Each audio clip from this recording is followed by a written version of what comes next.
El techo está en ese rango 116-147 y romperlo tendría unas repercusiones que os voy a contar a continuación que son dramáticas, pero el mero hecho de llegar ahí ya supone algo suficientemente grave como para pensar por qué los mercados están solamente un 10% de máximos históricos.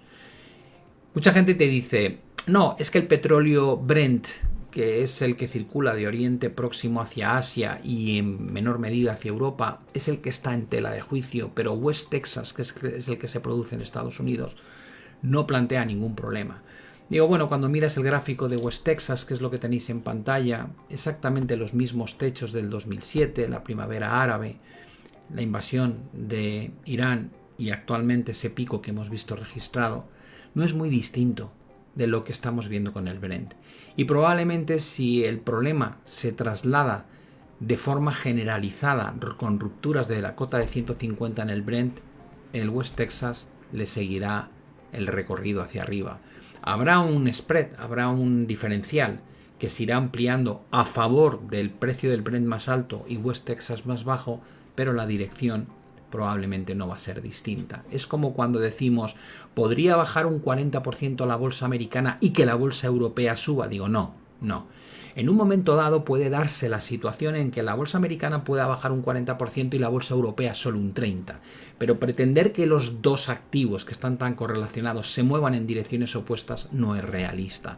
Por tanto, si hay una crisis severa global de petróleo y gas en el mundo, da igual que Estados Unidos tenga su propia producción de West Texas y su producción de gas natural, se va a ver afectado con una subida dramática del precio. Y si no, mirad simplemente cuánto cuesta el gasoil y la gasolina en Estados Unidos a día de hoy respecto a cuánto costaba hace escasamente un mes. El relativo entre Brent y West Texas, que es esto que estáis viendo, lo que te muestra es el cociente entre el precio del petróleo que principalmente se consume en Europa y el que se consume en Estados Unidos. ¿Es factible hablar que esto pudiese alcanzar cotas de 1,35, 1,40? Por supuesto. La estructura denota una tendencia alcista, llevamos ya mucho tiempo en la banda de abajo y ahora podríamos generar este movimiento. Eso quiere decir que en el corto plazo las subidas más fuertes se generarían en el Brent y en el West Texas serían más lentas. Pero esta relación que veis aquí lo que nos dicen es que hay una correlación muy alta entre los dos productos, con lo cual una vez absorbido este pequeño colchón que tiene aquí el Brent respecto al West Texas, probablemente el West Texas empezaría a replicar exactamente el mismo comportamiento que tiene el petróleo que consumimos en Europa. Y luego tenemos otro factor que es crucial, el gas natural.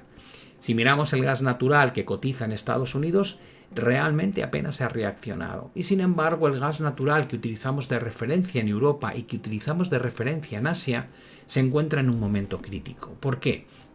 Básicamente porque, como podéis observar aquí, tenemos una zona pivote en el gas en Asia que fluctúa en torno a antiguos máximos, mínimo en máximos, y estamos atacando justo esa resistencia.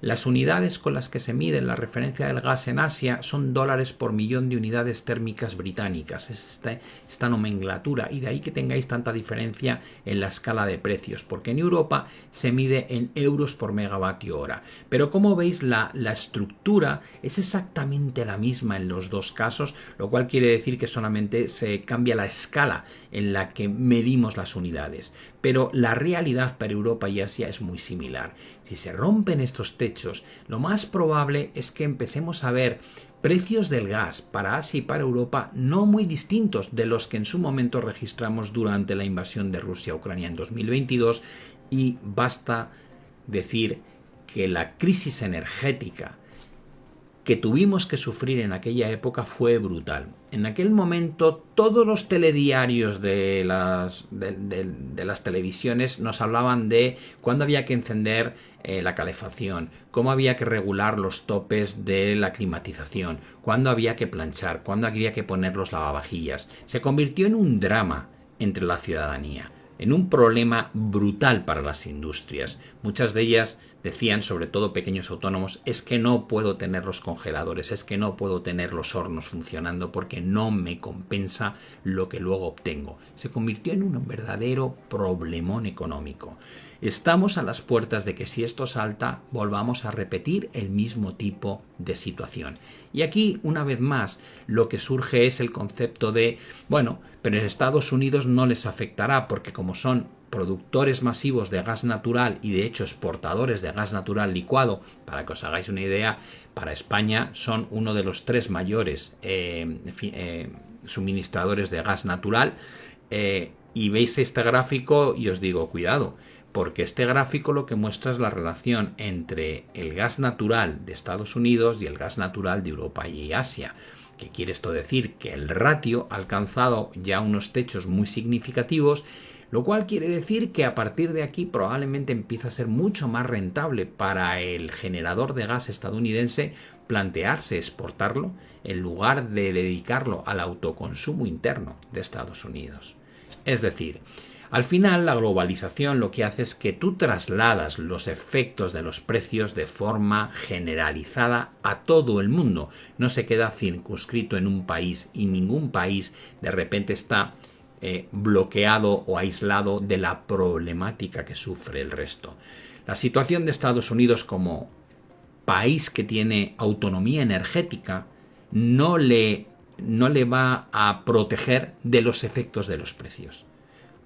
Durante un tiempo tendrá un pequeño colchón, pero tarde o temprano sufrirá como el resto. Y a partir de ese momento, el ciudadano estadounidense empezará a trasladar ese sufrimiento a la actividad económica, a la inflación salarial, al mercado laboral y a las previsiones de subidas de los precios. Por tanto, mucho ojo con la situación porque afecta tanto a Estados Unidos como al resto del mundo. Por otro lado, cuando hablamos del precio, hemos hablado del precio del petróleo, hemos hablado del precio del gas, hemos visto cómo está afectando al coste de financiación, hemos visto la poca reacción por parte de las bolsas, pero es que, señores, el movimiento que ya se está registrando en el índice CRB de materias primas es muy llamativo. El coste de la materia prima de forma agregada en este índice, donde el petróleo y el gas representan aproximadamente entre un 35 y un 40%, es decir, es de los índices donde menos peso tiene la energía, ya está superando las cotas alcanzadas durante la invasión de Rusia a Ucrania. Y lo que nos queda por ver es el efecto que va a tener sobre la inflación, en este caso la inflación estadounidense, porque como podéis observar hay una correlación muy alta entre los movimientos que se producen en el precio de la materia prima y los movimientos que se producen en las tasas de inflación. Esto probablemente va a empezar a pivotar más hacia la zona del 4% que no hacia la zona del 2% y va a desatar un verdadero problemón de cara a qué puede o no puede hacer la Reserva Federal para gestionar el nivel de tipos de interés. Otra de las claves que considero que pasan desapercibidas es entender realmente a los actores de este conflicto. Y de ahí que quiera aclararos lo mejor posible cuáles son las claves para saber las posibles soluciones que podríamos tener. Por el lado de Irán. Irán es un país de 92 millones de habitantes. Es muy difícil de invadir geográficamente porque se habla de él como un país fortaleza, porque tiene desiertos, tiene cordilleras, tiene una zona litoral plagada de cuevas y de recovecos donde esconder lanchas rápidas, misiles, drones, etc. Pero a cambio es económicamente vulnerable. El verdadero campo de batalla por eso se está librando en torno al estrecho de Hormuz. También es súper importante la isla de Qesm, porque es muy difícil de atacar y es donde Irán guarda buena parte de su armamento para seguir bombardeando las bases militares que tiene Estados Unidos en la región y por supuesto a Israel. La isla de Hark es crucial porque representa aproximadamente el 60% de los ingresos económicos de Irán y es por donde da salida a más del 90% del petróleo iraní.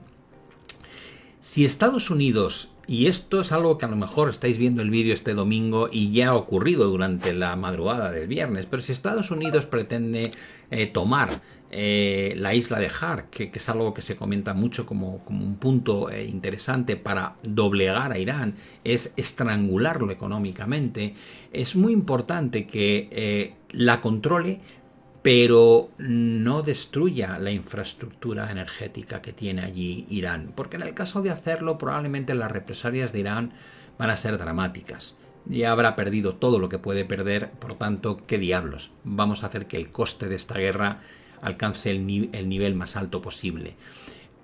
Pero para poder controlar la isla de Hark sin destruirla, antes tiene que neutralizar Qeshm, y eso es muchísimo más complicado. De hecho, muchos analistas militares hablan de la situación como el desastre de Galípoli, ¿no? Que lo que supuso para la fuerza más poderosa intentar tomar una zona donde tenía desventaja.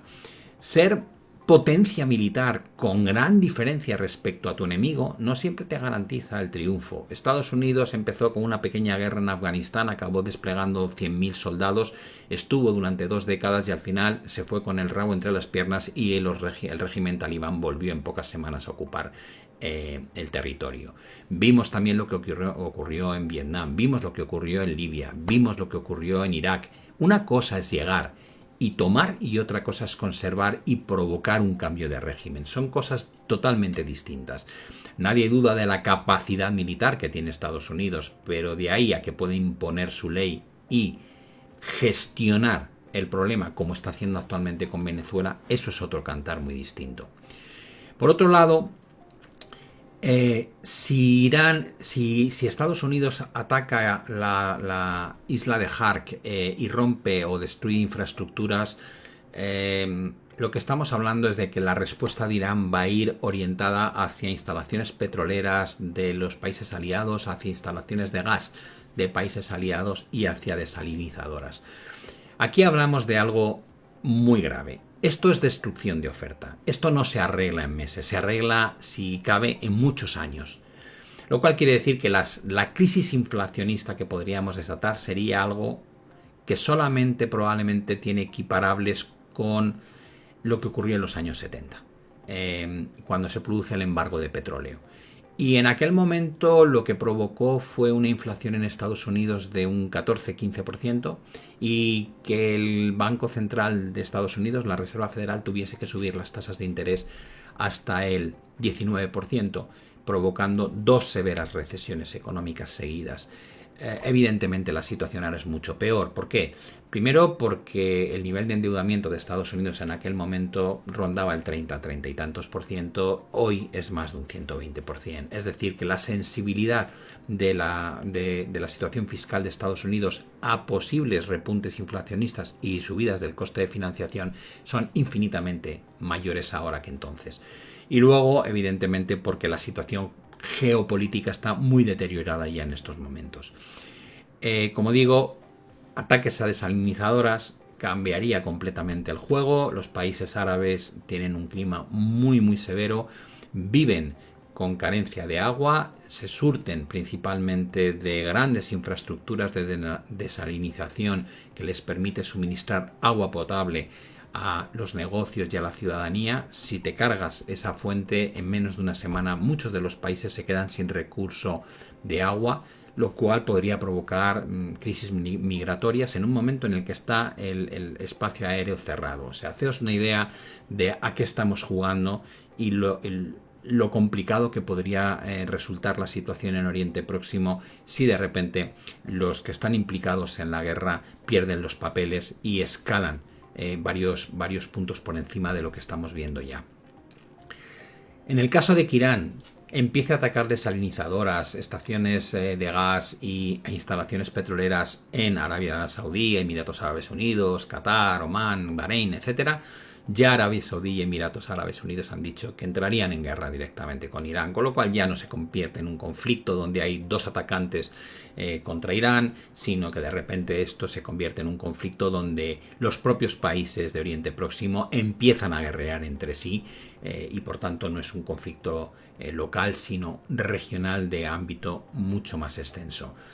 En el caso de que esto ocurra, evidentemente nos vamos a encontrar con que la transferencia del sobrecoste energético a través del diésel, la gasolina, el queroseno, el fuel oil, etcétera, se va a llevar al mercado de turismo.